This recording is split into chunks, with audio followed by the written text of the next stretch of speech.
everybody. Welcome back. It's Monday. How are you all? While everyone is coming in, let's just, here we go.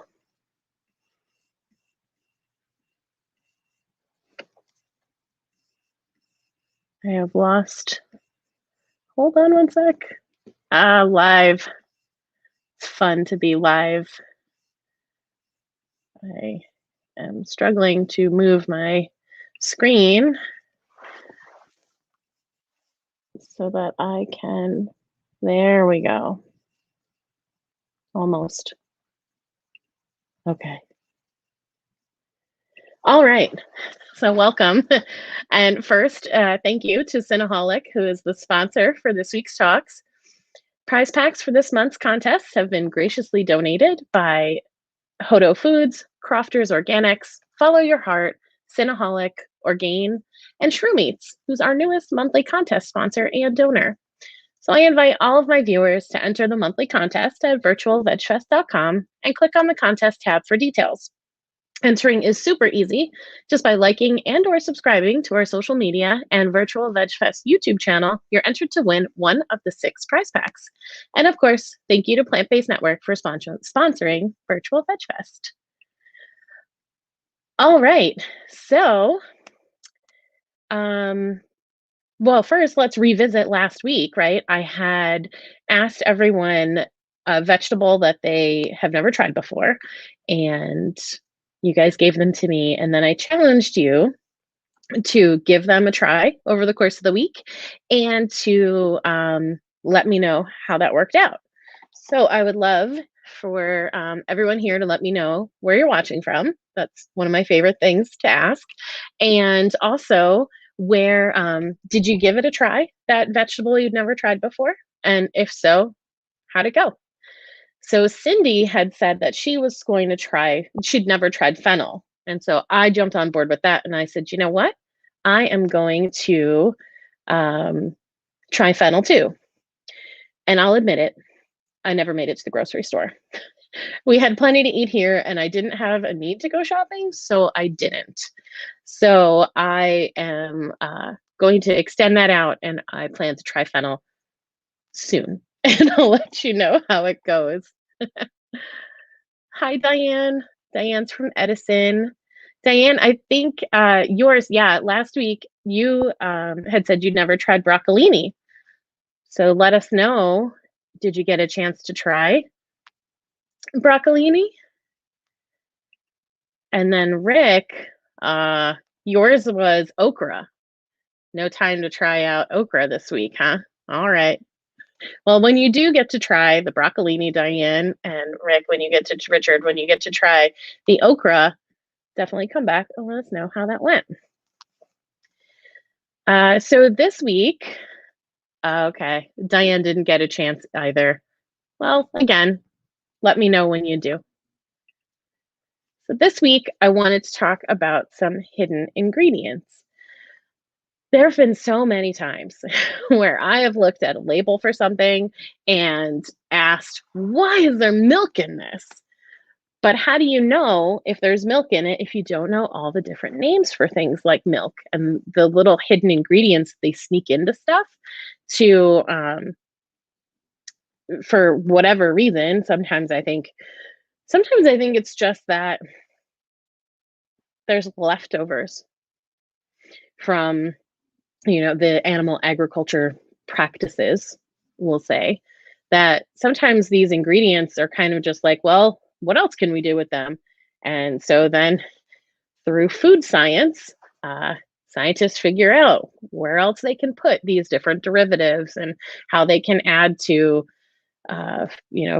processed foods, and I guess make use of everything that's there.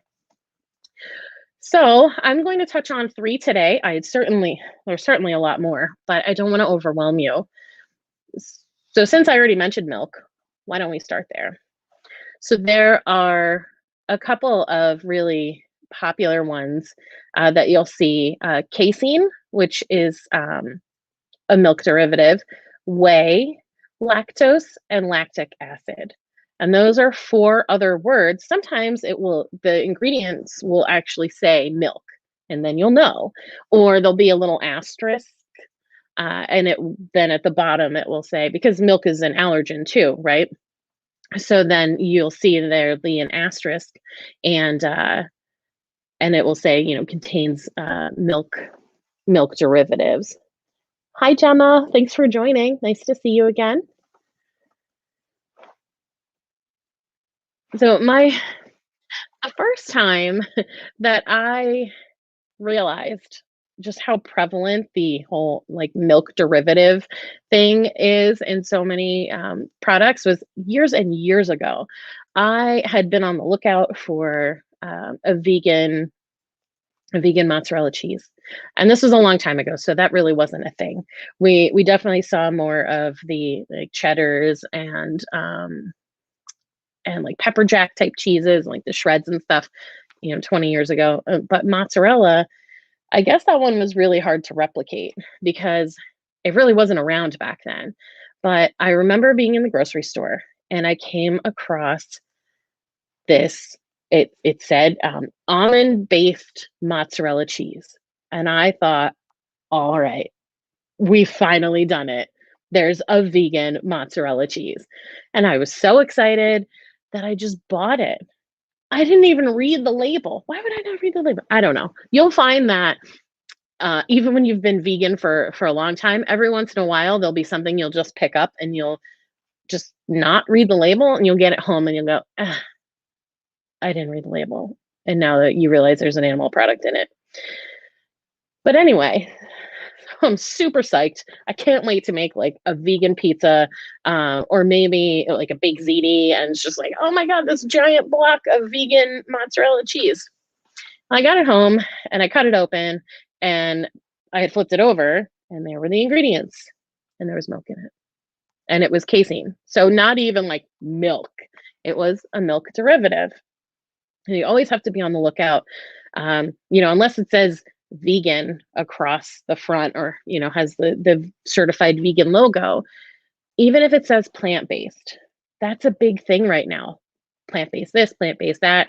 And you'll find it just kind of across, like in huge letters on some labels, plant-based. But it doesn't mean it's vegan. So always read the label.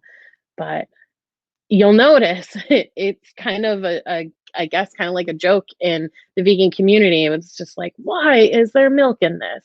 And it is a question that I have exclaimed in the aisles of the grocery store many, many times. And if you make a mistake and you buy a thing that has an animal product in it, I know where I live, there are quite a few pantries where you can donate food. And so that's what I would do with that. All right, so that's milk. Next is gelatin. So gelatin, if you don't know what that is, it's actually made from hooves, bones, and tendons of animals that have been slaughtered for food. That gets like boiled together, and what is produced from that is this gelatinous substance, which is gelatin. There are some vegan options that make nice gelatiny type things if that's a texture that you like. It's called agar, and sometimes I think you'll see it twice, agar hyphen agar, and that is made from seaweed. That will give you the same kind of Jello substance, and it doesn't have any animal products in it, which is really nice. But you can find gelatin. And by the way, post any questions, vegan lifestyle questions that you have about anything. And if you have something specific to any hidden ingredients, if there's something you have found, yes, thank you. Absolutely. I could not believe the first time I realized that gelatin was in peanuts. Like, why? Is that holding the salt on? That's the only guess I have for that, because why else do you need that? Peanuts are pretty smooth, their texture is nice, so I don't see how gelatin adds to the experience unless they're using it to hold on to the salt. Yikes. You can also find gelatin in lots of candies. Of course, the first one that comes to mind for a lot of people are things like gummy bears, um, and vitamins and pill capsules. So those like gel caps. So whether it's a prescription medication or over the counter, and oh, thank you. Okay, so just quickly back to the peanuts. It seems to be the large tin, not the regular size ones, but just double check. Read that label before you pick it up. Thank you. So with the vitamins and the prescription pills and over the counter pills, if you're getting gel caps, those will have gelatin. There are some vitamin companies where it will say vegetable derived capsule, and that one's safe. Those will be the capsule itself will be vegan, so that's okay. But definitely the gel caps, unless they say vegetable derived, you'll see that there's gelatin in the capsules. Thanks, Richard. Yes, Peeps are marshmallow candy, and I was actually just getting to marshmallow. You've read my mind. So marshmallow has gelatin as well. There are vegan marshmallow companies like Dandies that make amazing marshmallows. The texture is the same. That vanilla flavor that vanilla sugary flavor and everything that comes with that you expect from a marshmallow is right there in those Dandies marshmallows. And now you can find them in some regular grocery stores now too. I only used to be able to find them in places like Whole Foods and more of those specialty health food stores, health food marshmallows, whatever. Um, but you can find them now in places like, a pretty standard grocery store here in New Jersey is ShopRite, and sometimes I've found Dandies there. So yeah, there's lots of different candies. Anything marshmallowy. Definitely read the label. It is very likely that there's gelatin. Same thing with fruit snacks. So, I mean, sure, adults eat fruit snacks, but maybe you have kids and they really like that. Annie's makes vegan fruit snacks, and they're pretty good. I've had them as a grown up, and I've enjoyed them very much. But most standard fruit snacks definitely have gelatin in them. Here's another surprising one, yogurt. So, I mean, it's unlikely you're going to find gelatin in non-dairy yogurt, but not everyone watching is already vegan, right? So um, if you're avoiding gelatin, you'll find those in some yogurts. So yikes. So then there's the dairy and the gelatin in that. But there are plenty of really yummy vegan yogurts. There's definitely one. My favorite is which is actually made by Yoplait. You can find it in a lot of regular stores, but they have a dairy-free version, and they come in these very fancy glass containers, which you can repurpose. And I'm pretty sure you can buy tops for them online so that you can reuse them. But they make coconut-based yogurt, and they have a bunch of different flavors like vanilla and mango, strawberry, raspberry. That might be it. And they're all really, really good. So Delicious also makes vegan yogurt, and so does Silk. And so you can find, and then I think there's Forager and Kite Hill, and those are all vegan and all really tasty. And if you love yogurt, definitely give those a try instead of worrying about gelatin in other more mainstream yogurts. Some frosted cereals, most of which probably aren't vegan anyway, but definitely read the label on those. And then finally, of course, Jello.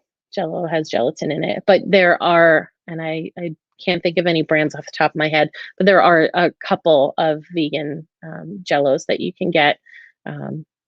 I've definitely had one, and I'll find the name. But but, but those are pretty good too.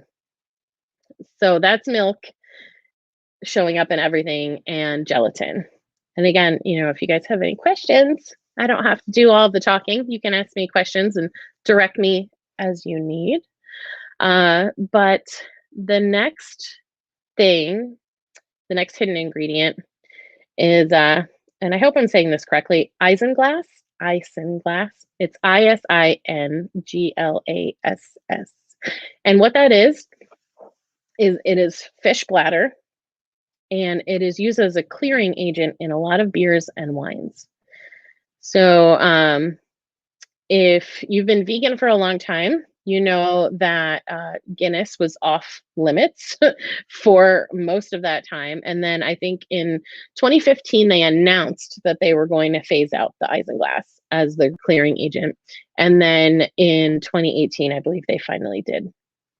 So Guinness is back on the menu if that's something that you enjoy.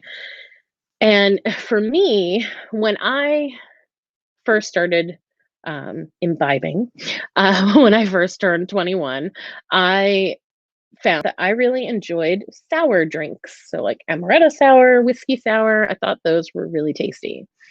And then I went vegan, and I discovered that those too are off limits because they have eggs in them. The sour mix, which is a powder, but is what makes it frothy and sour, that has albumin, which is a protein from egg whites. And that's something that'll show up in other processed foods too. So if that is on the label, you definitely want to check for albumin. Just know that is an egg protein. And that again is what makes it frothy, makes your whiskey sour and amaretto sour frothy. So you'll want to make sure that you avoid that as well. If that's what you're into, there are many other vegan things that you can enjoy. Definitely check out Barnivore. You just Google Barnivore. I think it's barnivore.com, but just Google Barnivore. Let me put that here in the chat. Barnivore.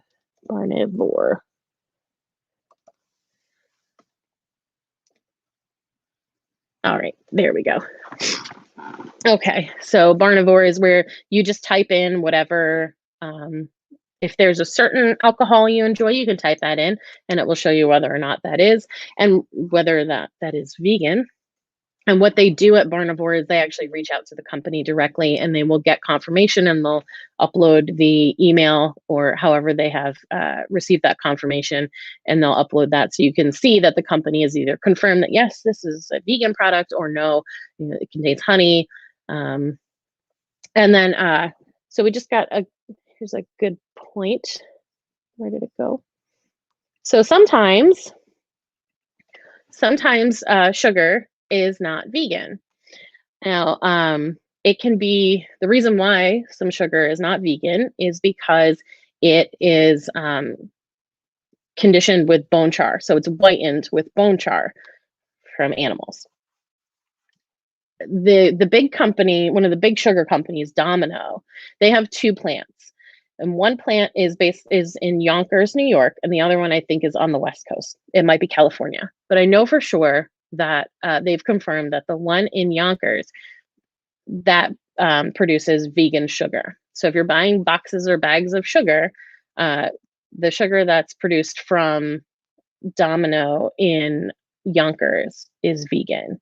Of course, there are other options. There's like coconut sugar and date sugar, and those you'll find are not conditioned with bone char, so those are safe as well. So you don't have to use super processed cane sugar. There are vegan options there as well. So that's a lot, but I'll give you just a couple more. We have a few more minutes. And again, don't forget, ask me questions. That's why I'm here. But so D3, vitamin D3, is often made from lanolin, which comes from sheep's wool, and it's like an oil that's that's in the wool.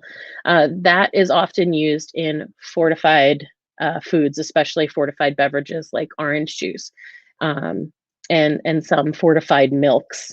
I remember when I first went vegetarian 20 years ago, there was a milk that I really enjoyed, and a soy milk that I had really enjoyed, and they're not even around anymore. But I was drinking it and I was like, "Oh, this milk is so great." And then I learned what lanolin was, and that was an ingredient in the milk. I think what it does in a lot of in the food items that they put it in is that it gives it I think a silkier texture, which makes it more enjoyable, I guess. But uh, but yeah, so that was really disappointing to learn. So I stopped drinking that milk and then I moved on to a different brand. But you'll find lanolin also in a lot of beauty products. I think again, it creates like a silkier feel, and so lotions and things like that, they'll put it in those types of things. So keep an eye out for lanolin, and also D3 in your food, because that is not a vegan fortification. And then finally, well, I actually have two more. All right. This is a lot. You may have to rewatch this one. So anchovies are typically not like so hidden, but you might be surprised. So a lot of us know that anchovies are a big part of Worcestershire sauce and Caesar dressing. Now, Caesar dressing you're not having anyway because there's dairy in it. So if you found a vegan version or even a vegetarian version, it's not going to have anchovies in it. But where I was surprised to find anchovies was barbecue sauce.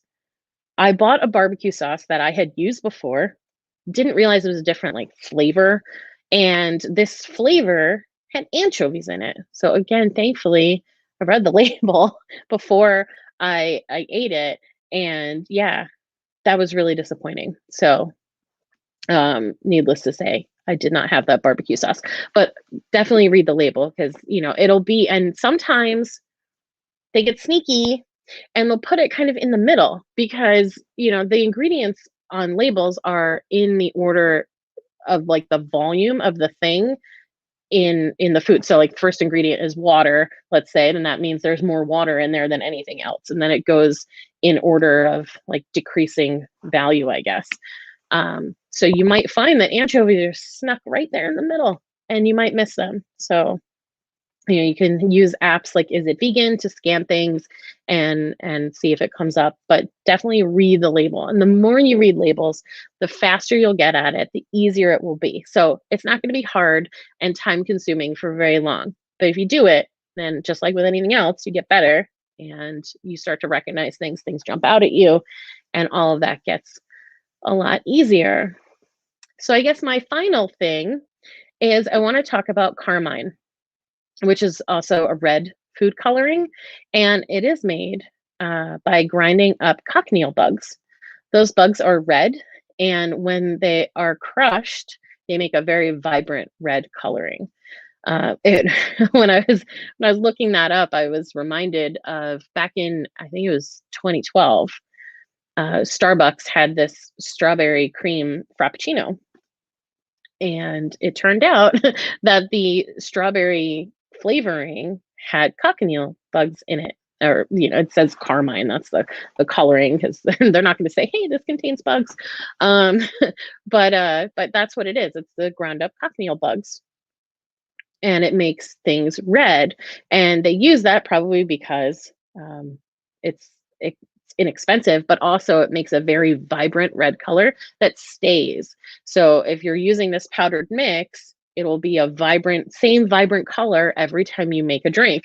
Which, if you think about any large company, especially those that are franchised or have many locations, like they do things the same because you come to expect that, and that makes you comfortable and makes you want to come back. So they don't want there to be variations in the pink coloring of your strawberry frappuccino. So they were using the coloring, the mix that had this coloring in it, and as soon as word got out, people lost their minds. it's very interesting how we choose what to be upset about, what we're consuming. But a lot of people were very upset to find out that there were bugs in their strawberry frappuccino.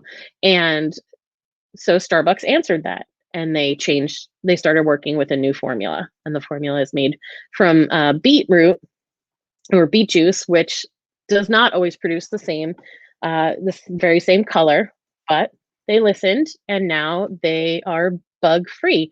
And I believe this one you might be able to make vegan, excuse me, by changing the milk that's used, but don't quote me on that.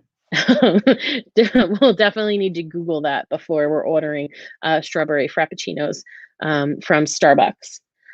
So those are 6 hidden ingredients that are pretty common. So keep an eye out for things again like D3 or lanolin, milk derivatives like casein, whey, lactose, lactic acid, gelatin, which again ranges also in beauty products. Nail polish remover will often have gelatin in it as well. I think that it's considered, they add it for like a nail strengthener. But so gelatin, candies, vitamins, medicine, beauty products, cereal, marshmallows, Carmine, we just talked about, ground up bugs, ground up cochineal bugs, lots, and red food coloring. So candies, even that are coated that aren't vegan, are coated in, if they're a red color, then that is very likely where that color is coming from. Isinglass, the fish bladder clearing agent for alcohol, some alcohol, not all. It's not used everywhere. And then anchovies, our little fish friends who can be found in Worcestershire sauce, barbecue sauce sometimes, and of course, Caesar dressing. Well, I think that was probably a lot of information, not a lot of questions tonight, and that's okay. But what I would like to do is I would like to challenge you for next week to just check out, whether you're at the grocery store or even, look around your house, especially if you live in a mixed lifestyle household where some of you are vegan and some of you aren't. I would challenge you to just check out some products and find something where it makes you go, why is there milk in this? Or why is there gelatin in this?